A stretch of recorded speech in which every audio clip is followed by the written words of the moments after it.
Kasi alam ko naman po, iba-iba tayo ng experience, iba-iba po tayo ng pinagdadaanan sa buhay, iba-iba rin po tayo ng pinag-aralan at pinanggalingan na corporate job. Kaya alam ko, hindi naman talaga parehas. Pero what I'm just trying to say here is that kung ano yung ugali na meron ako, i-try nyo rin i-apply. Yung pagiging madiskarte, yung pagiging observant na hindi chismosa na observant.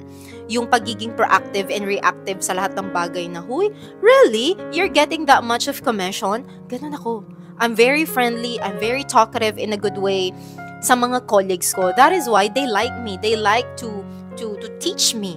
Kung ano man yung ginagawa nila, nagustuhan nila akong turuan nun. Oh, are you open to learn? Oh, maybe you can say to the boss that you want to sell, you want to rent this apartment, blah, blah, blah. So, yun po yung naging edge ko. Kaya rin po, medyo nagkaroon tayo ng pribilehiyo na maranasan yung maayos na buhay sa UAE. At eventually, nadala ko yung mga anak ko dito after 1 year of being an overseas Filipino worker.